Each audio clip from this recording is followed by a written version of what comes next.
முத்தமிழ் பயிற்சி மையம் தங்களை அன்புடன் வரவேற்கிறது. இன்றைய வகுப்பு இந்திய அரசியலமைப்பு. இந்திய அரசியலமைப்பில் ஏற்கனவே பகுதி 4A வரைக்கும் பார்த்துருக்கோம். இப்போ பகுதி 5 பார்க்க போகிறோம். பகுதி 5 என்ன அப்படின்னா மத்திய அரசு. பகுதி 5 என்னது? மத்திய அரசு. ஸோ அதோட விதிகள் அப்படின்னா 152லேருந்து 151 வரை, 52லேருந்து 151 வரை என்னது மத்திய அரசு இருக்கு. இந்த மத்திய அரசுல நம்ம இதை ஒரு 4 பாகங்களாக பிரித்து படிக்க போகிறோம். சரிங்களா? என்னென்ன அப்படின்னு பார்த்துருவோம். 4 பாகங்களாக பிரிச்சுனது படிக்க போகிறோம். என்னென்ன அப்படின்னு அப்படின்னா, ஃபர்ஸ்ட் நிர்வாகம், நிர்வாகம் நிர்வாகம் நிர்வாகம் அடுத்து நாடாளுமன்றம், நாடாளுமன்றம் அல்லது பாராளுமன்றம் அப்படின்னு சொல்லலாம். ஸோ எது சொன்னாலும் ஒன்று தான். நாடாளுமன்றம் அடுத்து என்னது? பாராளுமன்றம். அடுத்து அப்படின்னா நீதித்துறை, நீதித்துறை நீதித்துறை பற்றி என்னது படிக்க போகிறோம். அடுத்து இந்திய அரசின் தணிக்கை அதிகாரி, தணிக்கை அதிகாரி CAG அப்படின்னு சொல்லக்கூடிய தணிக்கை அதிகாரி பற்றி படிக்க போகிறோம். ஸோ இவர் என்ன சொல்கிறோம்? CAG, controller auditing general of India அப்படின்னு சொல்கிறோம். ஸோ அவரை பற்றி படிக்க போகிறோம். ஸோ இதோடைய அதாவது மத்திய அரசோட முக்கியமான 3 அப்படின்னு அப்படின்னா, ஒன்று நிர்வாகம், நாடாளுமன்றம், நீதித்துறை. அந்த நிர்வாகத்துக்குள்ள தான் அவர் வந்துடுவார். இருந்தாலும் அவருக்கான தனி விதிகள் வச்சுருக்காங்க. அதனால் நமக்கு தனியாக வச்சுருக்கோம். ஸோ இப்போ இது என்ன விதிகள் அப்படின்னு பார்த்துருவோம். நிர்வாகம் 52 முதல் 78 வரை நிர்வாகம், 52 முதல் 78 வரை நிர்வாகம். அடுத்து 79 முதல் 123 வரை நாடாளுமன்றம், 79 முதல் 123 வரை நாடாளுமன்றம். அடுத்து நீதித்துறை 124 முதல் 147 வரை நீதித்துறை. அடுத்து CAG 148 முதல் 151 வரை. ஸோ இதுதான் என்ன அப்படின்னா மத்திய அரசு. உங்களுக்கு மத்திய அரசு அப்படின்றது எந்த பகுதியில் இருக்கிறது தெரியும், அதுக்கான விதிகள் தெரியணும். அதுக்குள்ளே நம்ம ஒவ்வொரு டிவிஷன் என்ன பண்ண போய் பார்க்க போகிறோம். அடுத்ததில் இந்த நிர்வாகத்தில் முதன்மையாக இருக்கக்கூடியது அப்படின்னா இங்கே ஒரு நிர்வாகம் அப்படின்னா இந்திய அரசியலமைப்பை பொறுத்த வரைக்கும் உச்சபட்ச அதிகாரம் யார்கிட்ட இருக்குது அப்படின்னா குடியரசுத் தலைவர், குடியரசுத் தலைவர் அவர்கிட்ட தான் இருக்குது. குடியரசுத் தலைவர். சரிங்களா? அவருக்கு கீழே யார் இருக்காரு அப்படின்னு பார்த்தீங்கன்னா துணை குடியரசுத் தலைவர், துணை குடியரசுத் தலைவர் இருக்காரு. அடுத்து வேற இருக்காரு பிரதமர், பிரதமர் இருக்காரு. அடுத்து அவருடைய அமைச்சர்கள் இருக்காங்க, அமைச்சர்கள், அமைச்சருடைய பணிகள், அவருடைய பணிகள் இருக்கு. சரியா? சரி, வேற என்ன அப்படின்னாக்கல அட்டார்னி ஜெனரல் இருக்காங்க, attorney general, attorney general of India. அவரும் இதுக்குள்ளேயே வந்துடுவார். ஸோ அவரை பற்றி நம்ம என்னது இந்த நிர்வாகத்துக்குள்ளேயே நம்ம பார்த்துருவோம். ஸோ இவங்க எல்லா பற்றியும் நம்ம என்னது நிர்வாகத்தில் பற்றி பார்க்க போகிறோம். அடுத்து நாடாளுமன்றம்ன்றது எதெல்லாம் இருக்குது அப்படின்னா, நாடாளுமன்றம் 2 இருக்குங்க. ஒன்று சரியா கீழவை, அதாவது லோக்சபா. சரியா? லோக்சபான்னு கூட எழுதிக்கலாம். லோக்சபா, லோக்சபா அப்படின்னு இருக்குது. இன்னொன்று ராஜ்யசபா, ராஜ்யசபா. ஸோ இது இருக்குது. ஸோ அது 2 அவைகளும் இருக்குது. ஸோ இது 2ம் சேர்ந்தது அப்படின்னா நாடாளுமன்றம். இது இல்லாமல் வேறு என்ன அப்படின்றதும் நம்ம பின்னாடி பார்ப்போம். சரியா? அடுத்து நீதித்துறை, அதான் உச்ச நீதிமன்றம். அது கீழே மாநில அரசுக்குள்ள உயர் நீதிமன்றங்கள் வரும். அதையும் நம்ம என்னென்னு பார்க்க போகிறோம். CAG அப்படின்னு பார்க்க போகிறோம். ஸோ இந்த அட்டவணை உங்களுக்கு தெரிஞ்சு அப்படின்னா அடுத்தடுத்து படிக்கிறது என்னது ரொம்ப எளிமையாக மாறிடும். இப்போ நிர்வாகத்துக்குள்ளே யார் இருக்காங்க, நாடாளுமன்றத்துக்குள்ளே யார் இருக்காங்க, நீதித்துறை யார் இருக்காங்க, அரசின் தணிக்கை அதிகாரி யார், அவருக்கான விதிகள் என்ன அப்படின்னு நம்ம படிச்சிட்டோம் அப்படின்னா அடுத்தடுத்து ஸ்டெப் பை ஸ்டெப்பாக படிக்கிறது என்னது ரொம்ப எளிமையாக மாறிடும். அப்போ நிர்வாகத்தில் உச்சபட்சமாக இருக்கிறவர் யார்? குடியரசுத் தலைவர். கண்டிப்பாக எந்த ஒரு போட்டித் தேர்வுகளாக இருந்தாலும் குடியரசுத் தலைவர் இல்லாமல் ஒரு கொஸ்டின் என்னது இருக்காது. குடியரசுத் தலைவர், பிரதமர், ஆளுநர் இவங்களை பற்றி கண்டிப்பாக ஒரு கொஸ்டின் என்னது இருக்கும்.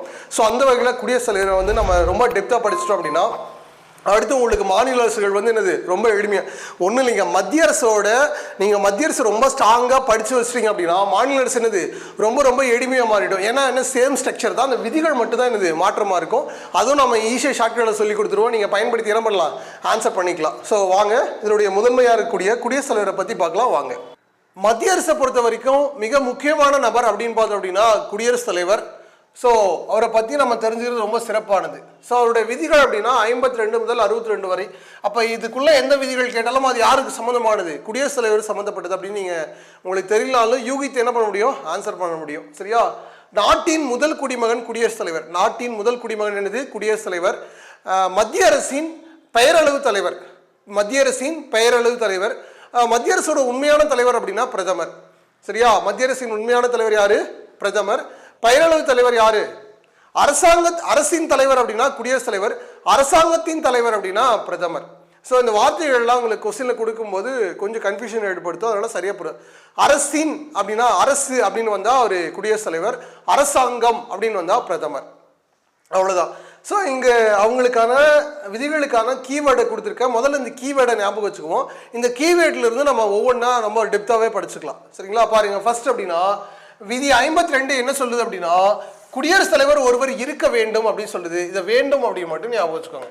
சரியா? வேண்டும் அப்படின்னா அப்போ இந்திய அரசியலமைப்புல குடியரசுத் தலைவர் அப்படின்னு என்னது ஒருத்தர் இருக்கணும் அப்படின்னு சொல்லுது. அதுதான் என்ன அப்படின்னா விதி 52.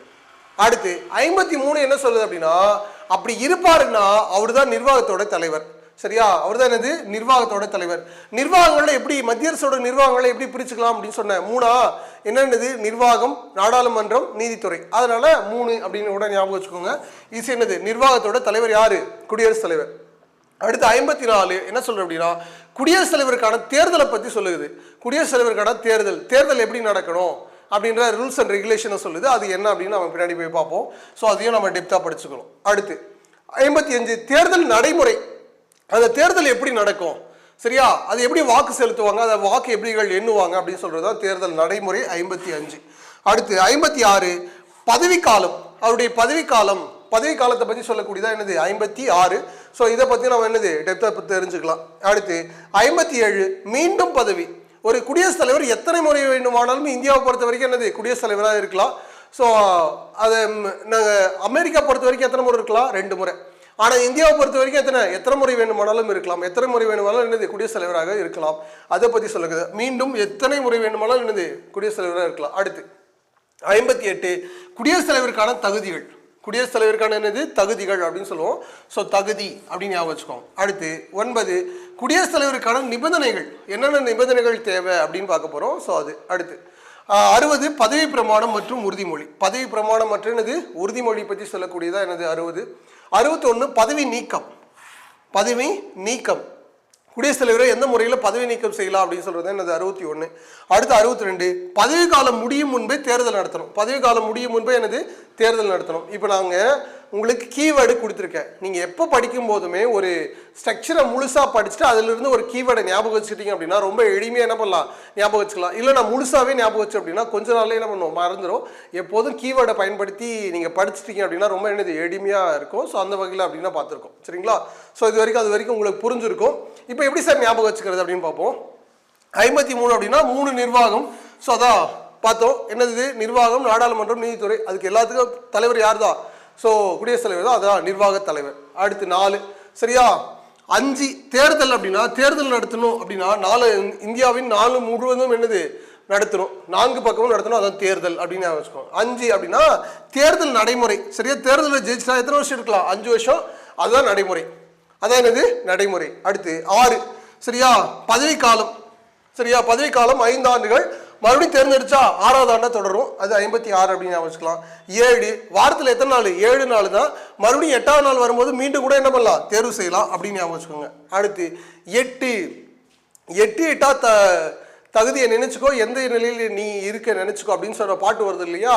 ஸோ அது போல தகுதினா என்னது 8 தகுதிகள் அப்படின்னு ஞாபகம் வச்சுக்கோங்க. 9 நிபந்தனை.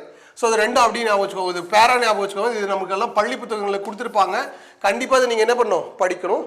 ஸோ 8 தகுதி, 9 என்னது நிபந்தனை. 60 அப்படின்னா பதவி பிரமாணம். நமக்கு 60 வயசு ஆயிடுச்சு அப்படின்னா நம்ம என்ன பண்ணோம் பதவி போயிடணும், மேலுக்கு போயிடணும். சரியா? பூமியில் இல்லாமல் என்ன பண்ணணும் பதவி ஏற்றுறணும் அப்படின்னு ஞாபகம் வச்சுக்கோங்க. ஸோ பதவி பிரமாணம் இதெல்லாம் சும்மா ஞாபகம் வச்சுக்கிறது தான். உடனே நீங்கள் ஏதாவது கொளுத்தி போட்டுறாதீங்க. அடுத்து 61 அப்படின்னா பதவி நீக்கம். இதை எப்படி ஞாபகம் வச்சுக்கணும்? 6 பேர் சேர்ந்து ஒருத்தரை நீக்கிடுவாங்க அப்படின்னு ஞாபகம் வச்சுக்கணும். 6 பேர் சேர்ந்து என்னது ஒருத்தரை என்ன பண்ணலாம் நீக்கிடுவாங்க. அப்போ 61 என்னது பதவி நீக்கம். 62 பதவி காலம் முடியும் முன்பே என்னது 2வது ஆள் வந்துடணும். இவரோட 1வது ஆள் பதவி காலம் முடியும் முன்பே என்னது 2வது ஆள் என்ன பண்ண வந்துடணும். அப்போ பதவி காலம் முடியும் முன்பே என்னது தேர்தல் நடத்தப்படணும் அப்படின்னு சொல்கிறோம். சரிங்களா? ஸோ இது உங்களுக்கு புரிஞ்சிருக்கும் அப்படின்னு நம்புகிறோம். இதுக்கப்புறம் நமக்கு என்ன விதிகள் மட்டும் தேவைப்படுதோ அதை வச்சு நம்ம என்ன பண்ணணும் ஒவ்வொன்றையும் என்ன அப்படின்னு பார்த்துருவோம். வாங்க பாருங்க.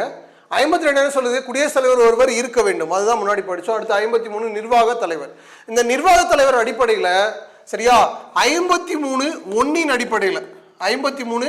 அடிப்படையில் தனது நிர்வாக பணிகளை நேரடியாகவோ அல்லது மறைமுகமாக செய்யலாம். சரிங்களா? நேரடியாகவோ அல்லது என்னது மறைமுகமாகவோ, நேரடியாக செய்யலாம் அல்லது என்னது மறைமுகமாக செய்யலாம் அல்லது மறைமுகமாக செய்யலாம் மறைமுகமாக செய்யலாம். இப்படி செய்யும் போது யாருக்கும் வந்து என்னது பதில் சொல்லணுன்ற அவசியம் என்னது கிடையாது. தான் யாருக்கும் பதில் சொல்ல வேண்டிய அவசியம் என்னது கிடையாது. செய்யலாம், செய்யாமல் போகலாம், அல்லது என்னது எப்படி வேணாலும் இருக்கலாம். அது யாரும் என்னது கேள்வி எழுப்ப முடியாது. அதை பற்றி சொல்கிறது அப்படின்னா 53(1). அடுத்து 53(2)ங்க. சரியா, இந்தியாவில் சரியா நாட்டில் வந்து போர் மற்றும் அமைதியை நிலைநாட்டக்கூடியவர் யார் அப்படின்னா முப்படைகளின் தலைமை தளபதி. முப்படைகளுடைய தலைமை தளபதி என்ற அடிப்படையில் சரியா, தலைமை தளபதி என்ற அடிப்படையில் நாட்டில் மற்றும் போர் மற்றும் அமைதியை ஏற்படுத்தக்கூடியவர். போர் மற்றும் அமைதியை ஏற்படுத்தக்கூடியவர். சரியா, நாட்டில் அமைதியாக இருந்தாலும் அவர் தான் காரணம், போர் ஏற்பட்டாலும் யார் தான் காரணம்? அவர் தான் காரணம். ஏன்னா அவர் தான் என்னது முப்படைகளுக்கு தலைமை தளபதி.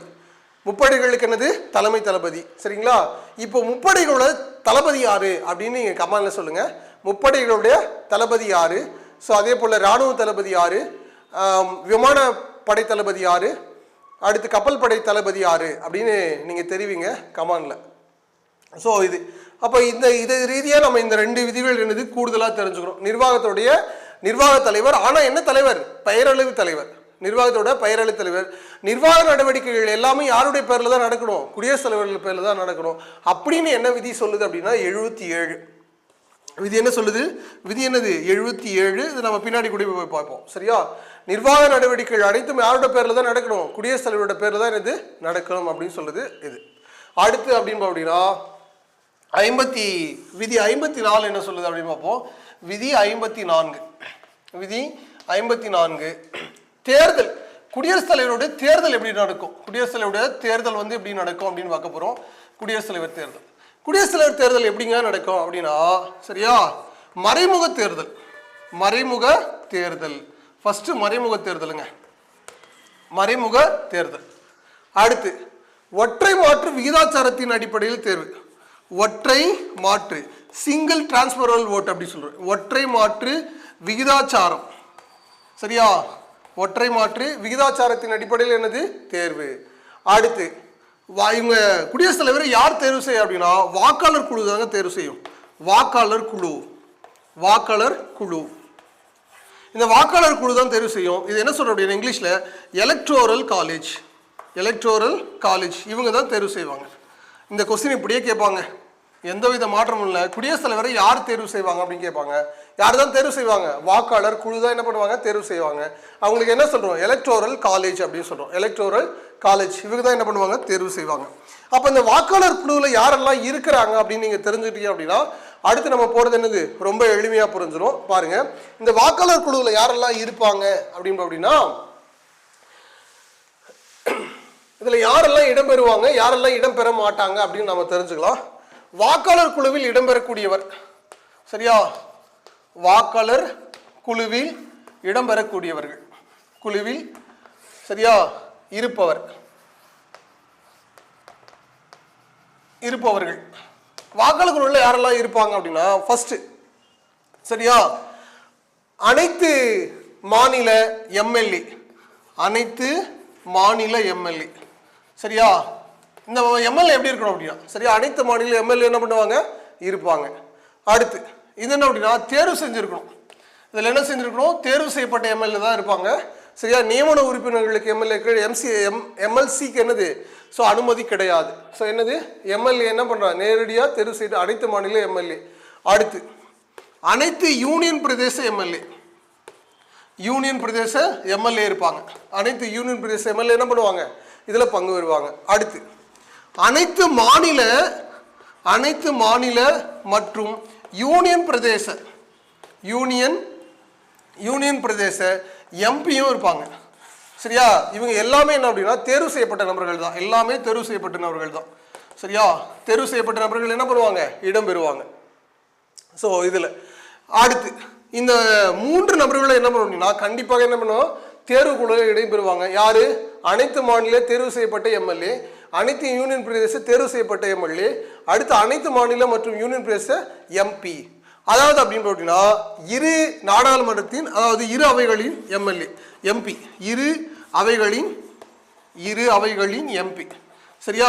இதுலேயும் யார் அப்படின்னா தேர்வு செய்யப்பட்டவங்க மட்டும்தான். நியமன உறுப்பினர்கள் இடம்பெற மாட்டாங்க. நல்லா ஞாபகம் வச்சுக்கோங்க, யாரெல்லாம் இடம்பெற மாட்டாங்க? நியமன உறுப்பினர்கள். இப்போ இவங்க எல்லாமே இந்த வாக்காளர் குழுல இருப்பாங்க. சரியா? வாக்காளர் குழுல யாரெல்லாம் இடம்பெற மாட்டாங்க அப்படின்னா பங்கு பெறாதோர். சரியா? பங்கு பெறாதவர், பங்கு பெறாதவர்கள் அப்படின்னு பார்த்தோம்னா, சரியா, யாரெல்லாம் வர மாட்டாங்க அப்படின்னா நியமன எந்த ஒரு எம்பியும் வர மாட்டாங்க, நியமன எம்எல்ஏ வரமாட்டாங்க, அடுத்து என்னது எம்பியும் வரமாட்டாங்க, எம்எல்ஏ வரமாட்டாங்க, எம்பி என்னது வரமாட்டாங்க. சரி, அடுத்து அப்படின்னா தகுதி நீக்கம் செய்யப்பட்டவங்க வரமாட்டாங்க, தகுதி நீக்கம் செய்யப்பட்ட எம்எல்ஏவும் வரமாட்டாங்க, அண்ட் என்னது எம்பியும் வரமாட்டாங்க. அடுத்து வேற யார் அப்படின்னா சட்டப்பேரவை கலைக்கப்பட்ட, சட்டப்பேரவை கலைக்கப்பட்ட எம்எல்ஏ வரமாட்டாங்க. சட்டப்பேரவை கலைக்கப்பட்டிருந்தா அந்த எம்எல்ஏ என்னது பங்கு பெற முடியாது. இவங்கள என்ன பண்ண மாட்டாங்க அப்படின்னாக்கல இந்த வாக்காளர் குழுல இடம்பெற மாட்டாங்க. இதுவே உங்களுக்கு கொஸ்டினை கேட்கறதுக்கான என்னது வாய்ப்புகள் இருக்கலாம். சரிங்களா? சரி, ஸோ இது உங்களுக்கு புரிஞ்சிருக்கும் அப்படின்னு நம்புகிறோம். சரியா? வாங்க அடுத்து இந்த யூனியன் பிரதேசங்கள் அப்படின்னு சொன்னோம் இல்லையா, அந்த யூனியன் பிரதேசோட எம்எல்ஏ அப்படின்னா எந்தெந்த யூனியன் பிரதேசம்? முதல் இந்தியாவை பொறுத்த வரைக்கும் எத்தனை யூனியன் பிரதேசங்கள் இருக்கு? 8 யூனியன் பிரதேசங்கள் இருக்கு. அப்போ 8 யூனியன் பிரதேச எம்எல்ஏக்களும் கலந்துக்கிறாங்க அப்படின்னா இல்லை. ஏன் அப்படின்னா சட்டமன்றையுடைய யூனியன் பிரதேசங்கள் 3 தான் இருக்கு. எது எது அப்படின்னு அப்படின்னா ஒன்று பாண்டிச்சேரி, சரிங்களா, டெல்லி இருக்கு, சரியா, அடுத்து புதுச்சேரி இருக்கு, சரிங்களா. இந்த புதுச்சேரி, இந்த 2 யூனியன் பிரதேசங்களும் எப்போ இருந்து ஓட்டு போட அனுமதிக்கப்பட்டனர் அப்படின்னா 70வது சட்ட திருத்தம் 1992 இருந்து என்ன பண்ணாங்க, அனுமதி வழங்கப்பட்டது.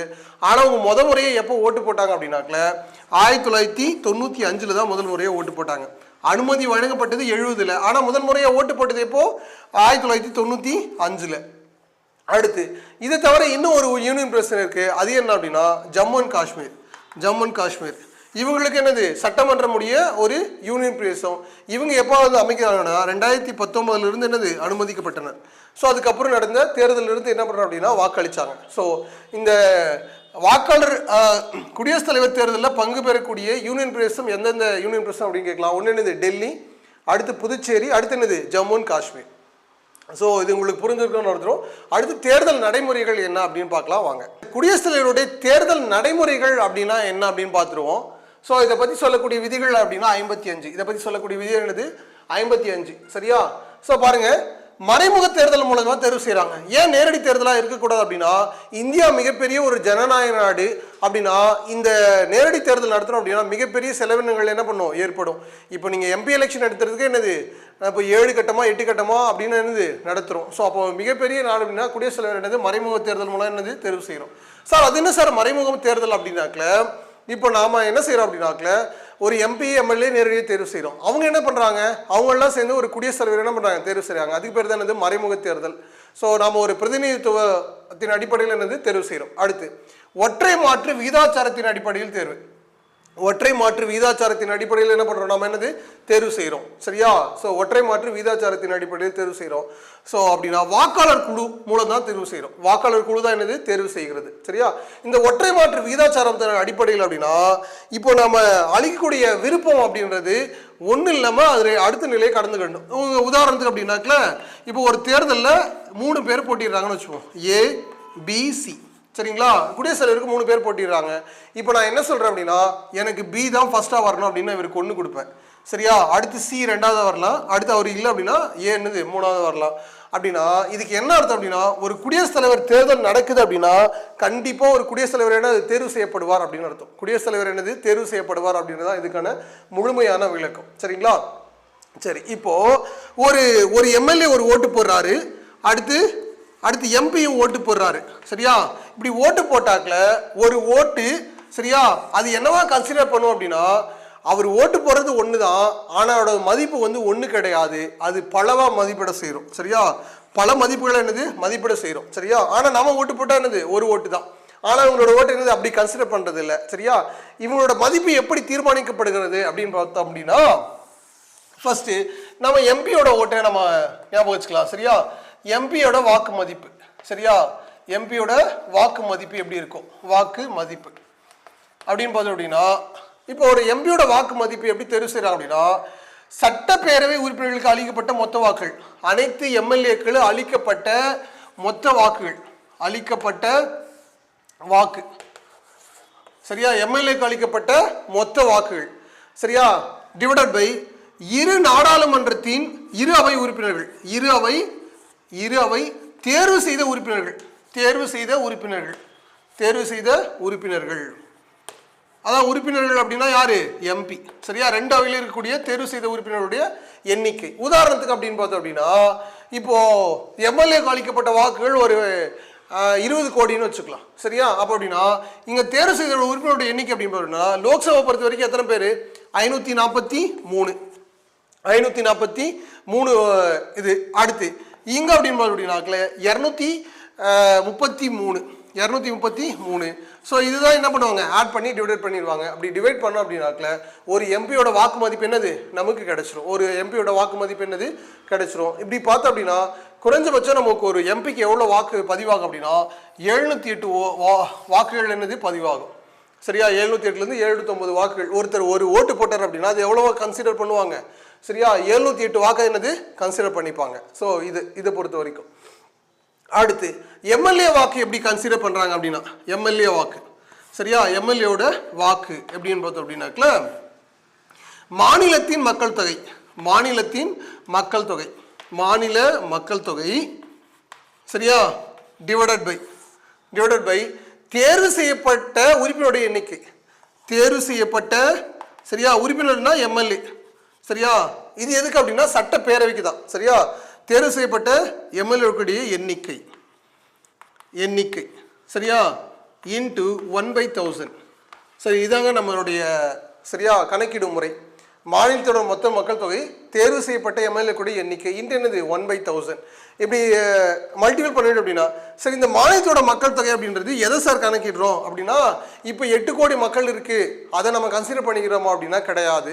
அப்போ எதை நம்ம கன்சிடர் பண்ணிக்கிறோம் அப்படின்னா 1971 ஒரு மக்கள் தொகை கணக்கெடுப்பு நடத்தினாங்க. அதன்படி தான் ஒரு மாநிலத்தோட மக்கள் தொகை கணக்கிடப்படுகிறது. இப்போ 2011 எடுத்தது நம்ம என்ன பண்ணல, கணக்கீடு செய்யல. 1971 மக்கள் தொகை கணக்கெடுத்தாங்க இல்லையா, இதுதான். இது எது வரைக்கும் நீடிக்கும் அப்படின்னு பார்த்தோம் அப்படின்னா 2026 வரைக்கும் இதே மக்கள் தொகை தான் நீடிக்கும். 2026 வரைக்கும் என்னது இதே மக்கள் தொகை தான் நீடிக்கும். சரியா, அப்படின்னு எந்த சட்டத்திட்டத்தில் சொல்லியிருக்காங்க அப்படின்னா 84ஆம் சட்டத்திருத்தம் 2002. 84ஆம் சட்டத்திருத்தம் 2002 என்ன பண்ணியிருக்காங்க, சொல்லியிருக்காங்க. ஸோ இது அப்படின்னு பார்த்தோம் அப்படின்னா தமிழ்நாட்டுக்கு ரொம்ப சரியா ஒரு தமிழ்நாட்டு எம்எல்ஏ எவ்வளோ பதிவு பண்ணார் அப்படின்னா 176 வாக்கு. சரியா, அவர் தமிழ்நாட்டு எம்எல்ஏ ஒரு ஓட்டு போட்டார் அப்படின்னா எத்தனையா பதிவாகும்? 176 வாக்குகள்லாம் என்னது பதிவாகும். ஸோ இதுதான் என்ன அப்படின்னா இது. சரிங்களா, ஸோ இது புரிஞ்சிருக்கு அப்படின்னா இதுலேயே எந்த மாநிலத்தோடைய எம்எல்ஏ வாக்களிச்சா ரொம்ப கம்மியாக இருக்குன்னா சிக்கிம். சரியா, இதுவே இப்போ அதிகமாக அப்படின்னா உத்தரப்பிரதேசம். ஸோ நமக்கு தான் தெரியும் மக்கள் தொகையில் இந்தியாவில் மக்கள் தொகையில் பெருசு இது உத்தரப்பிரதேசம். ஒருத்தர் யார் பிரதமராக நிர்ணயம் செய்யணும் அப்படின்ற எம்பியோட எண்ணிக்கையை யார் தான் முடிவு செய்கிறாங்க? உத்தரப்பிரதேசம் தான். ஸோ அவங்க தான் அதிகமான எம்பியோட எண்ணிக்கையை வச்சுருக்காங்க. ஸோ இது புரிஞ்சிருக்கும் அப்படின்னா அடுத்து ஒரு குடியரசுத் தலைவருடைய வெற்றி எப்படி தீர்மானிக்கப்படுகிறது? குடியரசுத் தலைவருடைய வெற்றி. சரியா, இங்க என்ன அப்படின்னா மொத்த வாக்குகள்ல 50% மேல பெற்றா வெற்றியாளர். 50% மொத்த வாக்குகள்ல எத்தனை வாங்கியிருக்கணும்? 50% மேல் பெற்றால் என்னது வெற்றியாளர். சரி, இப்போ அப்படின்னா இது எப்படின்னா மொத்தம் அளிக்கப்பட்ட வாக்குகள். இந்த அளிக்கப்பட்ட வாக்குகள்ன்றது என்ன அப்படின்னா செல்லத்தக்கதா இருக்கணும். சரியா, ஸோ செல்லத்தக்க வாக்குகள் தான் டிவைடட் பை தேர்வு செய்யக்கூடிய நபருடைய எண்ணிக்கை. தேர்வு செய்யறது எத்தனை? ஒருத்தர் தான் செய்யணும். அப்போ 1 + 1. ஸோ அதான் 2 டிவைடட் பை ப்ளஸ் என்னது 1. ஏன் 2 அப்படின்னா இப்போ 100 2ஆல் வகுத்து அப்படின்னா என்னது 50 கிடைச்சிருமா, அதோட ஒரு 1 கூட்டிக்கணும் அப்படின்னா. ஏன் அப்படின்னா 50% என்னது மேல் இடம் பெறணும். அதனால என்னது இப்படி நம்ம கன்சிடர் பண்ணிக்கிறோம். ஸோ மொத்தம் அளிக்கப்பட்ட செல்ல தகுந்த வாக்குகள் டிவைட் பை என்னது தேர்வு செய்யக்கூடிய வேட்பாளருடைய எண்ணிக்கை ப்ளஸ் என்னது 1 ப்ளஸ் என்னது 1. ஏன் அப்படின்னா 50% மேல் கிடைக்கணுன்றது.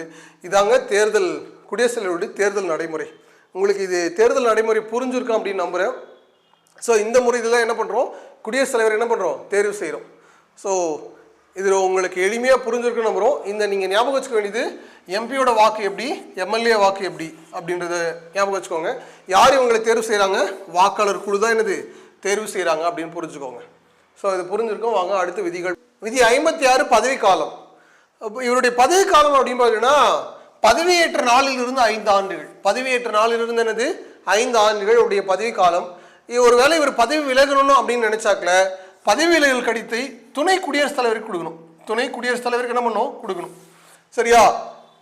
துணை குடியரசுத் தலைவர் என்ன செய்யணும் அப்படின்னா அதை உடனடியாக சபாநாயகருக்கு மக்களவை சபாநாயகருக்கு தெரிவிக்கணும். மக்களவை சபாநாயகருக்கு என்ன பண்ணணும் தெரிவிக்கணும். அதுக்கப்புறம் என்ன நடவடிக்கை அப்படின்னு அவங்க சொல்லுவாங்க. ஸோ இதான் அவனுடைய ஸ்ட்ரக்சர். சரிங்களா? ஸோ அவருடைய பதவிக்காலம் பொதுவாக பதவியேற்ற நாளிலிருந்து எத்தனை ஆண்டுகள் 5 ஆண்டுகள். ஸோ அது புரிஞ்சுதும். அடுத்து 57 பாருங்க, மீண்டும் பதவி. மீண்டும் பதவி. ஸோ எத்தனை முறை வேண்டுமானாலும் இந்தியாவில் குடியரசுத் தலைவராக தேர்வு செய்யலாம். ஆனால் அமெரிக்காவை பொறுத்த வரைக்கும் எத்தனை முறை தான் தேர்வு செய்கிறாங்க? 2 முறை.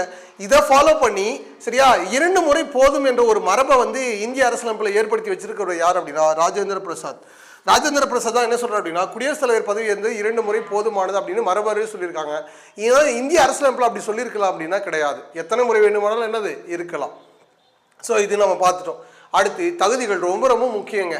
ரொம்ப ரொம்ப என்னது முக்கியம். என்னென்னலாம் இருக்கணும் அப்படின்னா இந்திய சரியா குடியரசுத் தலைவராக இருக்கணும். முதல்ல இந்திய குடிமகனாக இருக்கணும். ரொம்ப முக்கியம். இந்திய குடிமகன். இந்திய குடிமகனாக இருக்கணும். சரியா? அடுத்து என்ன அப்படின்னா 35 வயது பூர்த்தி அடைந்திருக்கணும். 35 வயது என்ன பண்ணணும் பூர்த்தி அடைந்திருக்கணும். அடுத்து மக்களவைக்கு தேர்வு செய்யக்கூடிய உறுப்பினருக்கான தகுதிகள் பெற்றிருக்கணும். மக்களவைக்கான தகுதிகள் பெற்றிருக்கணும். மக்களவைக்கு தேர்வு செய்யறதுக்கான என்னென்ன தகுதிகளோ அந்த தகுதிகள் என்ன அவர் பின்பற்றி இருக்கணும். ஸோ அந்த வகையில் இருக்கணும். அடுத்து ஊதியம் பெறும் எந்த ஒரு பதவியிலும் இருக்கக்கூடாது. ஊதியம் பெறும் எந்த ஒரு அரசு பதவிகளிலும் என்ன கூடாது அரசாங்க பணிகளில் என்ன பண்ண ஈடுபடக்கூடாது. ஒரு வேளை அப்படி இருந்தால் அப்படின்னா பதவியேற்ற நாளில் அந்த பதவி என்ன பண்ணணும் துறக்கணும். அடுத்து வேணும் அப்படின்னா மனநலம் சரியாக இருக்கணும். மனநலம் என்ன பண்ணும் சரியாக இருக்கணும். மனநலம் சரியாக இருக்க வேண்டும். அடுத்து கடனை வந்து சரியா கடனை திருப்பி செலுத்துவராக இருக்கணும். கடன் பட்டவராக இருக்கக்கூடாது. கடன் பட்டவராக என்ன பண்ணுறது இருக்கக்கூடாது. இந்த தகுதிகள்லாம் இருந்துச்சு அப்படின்னா அவர் ஒருத்தர் என்ன பண்ணலாம் குடியரசுத் தலைவராக ஆகலாம். சரிங்களா? இப்போ நீங்கள் கூட ஆகலாம் அப்படின்னா ஆகலாம். இந்தியாவில் இருக்கக்கூடிய அனைவருக்குமே குடியரசுத் தலைவருக்கான தகுதிகள் இதன் அடிப்படையில் என்ன பண்ணணும் பின்பற்றப்படுகிறது. சரிங்களா? ஸோ இதையே உங்களுக்கு கொஸ்டின் கேட்கறதுனா காரணம் கூற்றில் கேட்கறதுன வாய்ப்புகள் இருக்கலாம். ஸோ அடுத்து வாங்க நிபந்தனைகள். சரியா? குடியரசுத் தலைவருக்கான நிபந்தனை. குடியரசுத் தலைவருக்கான நிபந்தனைகள் என்ன அப்படின்னு பார்க்க போகிறோம். சரியா? நிபந்தனைகள். குடியரசுத் தலைவருக்கான நிபந்தனைகள் என்ன அப்படின்னா சரியா பாருங்க, நாடாளுமன்றத்தில் நாடாளுமன்றத்தின் ஏதேனும் ஒரு தொகுதியில் இந்தியாவில் ஏதேனும் ஒரு நாடாளுமன்ற தொகுதியில் வாக்காளராக இருக்கணும். என்னவா இருக்கணும் வாக்காளராக இருக்கணும். வாக்காளராக இருந்தா அப்படின்னாக்கல நீங்கள் என்ன பண்ணலாம் ஸோ இதை ஃபாலோ பண்ண முடியும். அடுத்து இங்கே தேர்தலில் நிற்கணும் அப்படின்னா உங்களுக்கு 50 பேர் முன்மொழியணும். இந்த 50 பேர் யாராக இருக்கலாம் அப்படின்னாக்கல எம்எல்ஏ எம்பி யார் வேணாலும் இருக்கலாம். ஸோ எம்பி ஆர் என்னது எம்எல்ஏ உங்களை என்ன பண்ணணும் முன்மொழியணும். சரியா? அதை ப்ரிப்போஸ் பண்ணும். சரியா? இவர் நல்லவர், இவர் வல்லவர், இவர் சிறந்தவர் அப்படின்னு என்ன பண்ணணும் அவங்க 50 பேர் சொல்லணும். 50 பேர் வழிமொழியணும். ஆமாம் இவர் தான் சரியா அவர் சொன்னதெல்லாம் உண்மைதான் அப்படின்னு ஒரு 50 பேர் என்னது வழிமொழியணும். அப்படி வழிமொழிஞ்சோம் அப்படின்னா நம்ம என்னது தகுதி உடையவர். அடுத்து நீங்கள் குடியரசுத் தலைவர் தேர்தலில் போட்டினோன்னா ஆர்பிஐயில் ரூபாய் 15,000 சரியா காப்பு தொகையாக செலுத்தணும். சரியா? காப்பு தொகையான என்ன பண்ணணும் செலுத்தணும். ஸோ செக்யூரிட்டி டெபாசிட்டாக என்ன பண்ணணும் செலுத்தணும். இந்த தொகை நமக்கு திருப்பி தருவாங்களா அப்படின்னா தருவாங்க. மொத்த வாக்குகளில் 6ல் 1 பங்கு பெற்றா மொத்தம் ஒரு 6 லட்சம் வாக்குகள் பதிவானோம் அப்படின்னா 1 லட்சம் வாக்கு நம்ம வாங்கியிருந்தோம் அப்படின்னா அந்த 15,000 என்ன பண்ணுவாங்க திருப்பி தருவாங்க. இல்லை அப்படின்னா தர மாட்டாங்க. சரிங்களா? ஸோ இந்த மாதிரி ஒருவேளை நீங்கள் குடியரசுத் தலைவர் தேர்வு செஞ்சிட்டீங்க அப்படின்னா உங்களுடைய வசதிகளை எந்த காரணத்தை கொண்டும் குறைக்கக்கூடாது. குடியரசுத் தலைவருக்கான வசதிகளை எந்த காரணத்தை கொண்டும் என்ன பண்ண குறைக்கக்கூடாது. அடுத்து இவருடைய இல்லம் குடியரசுத் தலைவருடைய இல்லத்தில் இவர் வாடகையின்றி தங்கிக்கலாம். குடியரசுத் தலைவருடைய இல்லத்தில் என்ன பண்ணலாம் வாடகையின்றி என்ன பண்ணலாம் தங்கிக்கலாம். சரியா? ஸோ இவருடைய இல்லம் எங்கெங்கே இருக்குது அப்படின்னா இந்தியாவை பொறுத்த வரைக்கும் 3 இடங்கள்ல இருக்குது. 3 இடங்கள்ல என்னது இருக்குது. ஒன்று அப்படின்னா டெல்லியில் இருக்குது. இது என்ன சொல்கிறோம் அப்படின்னா ராஷ்டிரபதி பவன் அப்படின்னு சொல்கிறோம். டெல்லியில் இருக்கிறது என்ன சொல்கிறோம் ராஷ்டிரபதி பவன் அப்படின்னு சொல்கிறோம். அடுத்து ஹைதராபாத்தில் இருக்குது. சரியா? ஹைதராபாத்தில் இருக்குது. இதை என்ன சொல்கிறோம் அப்படின்னா ஹைதராபாத்தில் இருக்குது. இது என்ன சொல்கிறோம் அப்படின்னா ராஷ்டிரபதி நிலையம் அப்படின்னு சொல்கிறோம். ராஷ்டிரபதி நிலையம் அப்படின்னு சொல்கிறோம். அடுத்து சிம்லாவில் இருக்குது. சிம்லாவில் இருக்குது. இதுக்கு என்ன பண்ண ரிட்ரீட் கட்டிடம் அப்படின்னு சொல்கிறோம். ரீட் கட்டிடம் அப்படின்னு சொல்கிறோம். ஸோ இதுதான் என்ன அப்படின்னா இந்தியாவில் இருக்கக்கூடிய குடியரசுத் தலைவருக்கான 3 இல்லங்கள். இந்த 3 எதை உணர்த்துக்கிறது அப்படின்னா இப்போ பாருங்க டெல்லி, அடுத்து சிம்லா, அடுத்து என்னது ஹைதராபாத். இந்த 3 அப்படின்னா இந்தியாவுக்கான ஒற்றுமை குறிப்பதாக சொல்லப்படுகிறது. அரசியலமைப்பில் அப்படி தான் கொடுத்துருக்காங்க. ஸோ இந்தியாவோட ஒற்றுமை பறைசாற்றும் வகையில் அவருடைய இல்லங்கள் எந்த இடத்துல இருக்குது? 3 இடங்கள்ல இருக்குது. இப்போ இந்த மாதிரி கொஸ்டினை நீங்கள் ஞாபகம் வச்சுக்கும் போது யாரோட வெளிநாட்டு தூதுவர்கள் அல்லது வெளிநாட்டு பிரதமர்கள் அப்படி வரும்போது அல்லது அதிபர்கள் யாராவது வரும்போது குடியரசுத் தலைவர் போய் வரவேற்பாங்க இல்லையா? அப்படி வரவேற்று எந்த இல்லத்தில் தங்க வச்சாங்க அப்படின்னு கொஸ்டின் கேட்பாங்க. ஸோ கவனமாக இருந்து ஆன்சர் பண்ணிக்கோங்க. அடுத்து இவருடைய சம்பளம் அப்படின்னு பார்த்தீங்கன்னா 5 லட்சம். இவருடைய சம்பளம் என்னது? 5 லட்சம். எக்காரணத்தை கொண்டு என்ன சம்பளத்தை குறைக்கக்கூடாது. இவருடைய சம்பளங்கள் சரியா இந்தியாவின் தொகுப்பு நிதியிலிருந்து வழங்கப்படுகிறது. இந்தியாவோட இதில் கொடுக்குறோம் தொகுப்பு நிதி, இந்திய தொகுப்பு நிதி, கன்சாலிடேட்டட் அமௌண்ட் அப்படின்னு சொல்றோம் இல்லையா? தொகுப்பு நிதியிலிருந்து வழங்கப்படுகிறது. இதுக்கு சரிங்களா நம்ம நாடாளுமன்றத்தை அனுமதி வாங்க வேண்டிய அவசியம் கிடையாது. நாடாளுமன்றத்தின் அனுமதி வாங்க வேண்டுமா அப்படின்னு கேட்பாங்க. நாடாளுமன்றத்தின் அனுமதி வாங்க வேண்டியது அவசியம் கிடையாது. அடுத்து இவருடைய சம்பளம் சாட்டப்பட்ட செலவினங்களாக சொல்லப்படுகிறது. சம்பளமாக சொல்லப்படுறது என்னது? செலவாக சொல்லப்படுகிறது. அதான் என்ன அப்படின்னா சாட்டப்பட்ட செலவினம், சாட்டப்பட்ட செலவினம், சாட்டப்பட்ட செலவுகள், சார்ஜ்டு எக்ஸ்பெண்டிச்சர் அப்படின்னு சொல்றோம். சார்ஜ்டு எக்ஸ்பெண்டிச்சர் அப்படின்னு சொல்றோம். சாட்டப்பட்ட செலவினங்கள் அப்படின்னு சொல்றோம். சரியா? இவருடைய சம்பளத்தில் பாதியை ஓய்வூதியமாக பெறுவார். சரியா? சம்பளத்தில் பாதி என்ன பண்ணுவாங்க? ஓய்வூதியமாக என்னது பெறுவார். அவருடைய சம்பளம் 5 லட்சம், அந்த பாதி என்ன பண்ணுவாங்க? ஓய்வூதியமாக வருவாங்க. இது எல்லாமே யாருக்கானது அப்படின்னா குடியரசுத் தலைவருக்கான நிபந்தனைகள். இதெல்லாம் பூர்த்தி பண்ணாங்க அப்படின்னாக்கல என்னது சரியா எக்காரணத்தை கொண்டு இதுல இருந்து என்னது மாற்றம் ஏற்படக்கூடாது அப்படின்னு தான் என்னது பாருங்க. விதி 60 பதவி பிரமாணம், பதவி பிரமாணம் மற்றும் உறுதிமொழி. குடியரசுத் தலைவருக்கான பதவி பிரமாணம் மற்றும் என்னது? உறுதிமொழி. ஸோ இவருக்கு பதவி பிரமாணம் மற்றும் உறுதிமொழியை செய்து வைத்துப்பவர் யார் அப்படின்னா உச்சநீதிமன்ற தலைமை நீதிபதி. உச்சநீதிமன்ற தலைமை நீதிபதி. ஒருவேளை அவர் இல்லை அப்படின்னா அந்த உச்சநீதிமன்றத்தில் யார் வயதில் மூத்தவரோ அவங்க, அதாவது மூத்த நீதிபதி. தலைமை நீதிபதி இல்லை அப்படின்னா என்னது? மூத்த நீதிபதி தான் என்னது பதவி பிரமாணம் செய்து வைப்பார். அவர் என்ன சொல்லுவார் அப்படின்னாக்கல அந்த உறுதிமொழியில் நான் இந்திய அரசியலமைப்புக்கு உண்மையாக இருப்பேன், மக்களோட நலவாழ்வுக்காக இருப்பேன், சரியா என்னையே மக்களுடைய சேவைக்காக என்ன பண்ணுறேன் அர்ப்பணிச்சுக்கிறேன் அப்படின்னால என்ன பண்ணுவார்? உறுதிமொழி எடுத்துப்பார். ஸோ இதை விட ரொம்ப முக்கியம் 61ங்க. விதி 61 பதவி நீக்கம். இதில் இருந்தால் கொஸ்டின் கேட்பாங்க. ஸோ கவனமாக இருக்கணும். பாருங்க, பதவி நீக்கம் அப்படின்னா இவர் எதுக்காக பதவி நீக்கம் அப்படின்னா துரோக குற்ற விசாரணைக்காக பதவி நீக்கம் செய்யலாம். துரோக குற்ற விசாரணைக்கு மூலம் என்னது? பதவி நீக்கம் செய்யலாம். சரியா?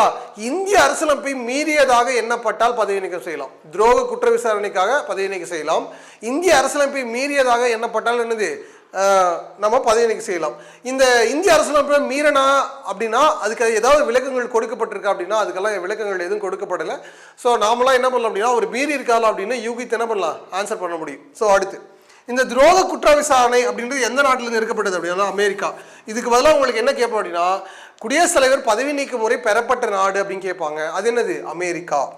சரியா? குடியரசுத் தலைவர் பதவி நீக்க முறை பெறப்பட்ட நாடு என்னது? அமெரிக்கா. சரி, இப்போ பதவி நீக்க தீர்மானம் கொண்டு வரோம் அப்படின்னா எந்த அவையில் கொண்டு வரணுங்க அப்படின்னு கேட்டா அப்படின்னா லோக்சபா அல்லது ராஜ்யசபா. சரியா? லோக்சபா ஆர் என்னது? ராஜ்யசபா. எதில் வேணாலும் கொண்டு வரலாம். இரு அவைகளில் ஏதேனும் ஒரு அவையில் கொண்டு வரலாம். இரு அவைகளில் ஏதேனும் ஒரு அவையில் கொண்டு வரலாம் அப்படின்னு எந்த விதி சொல்லுது அப்படின்னா 61(1) சொல்லுதுங்க.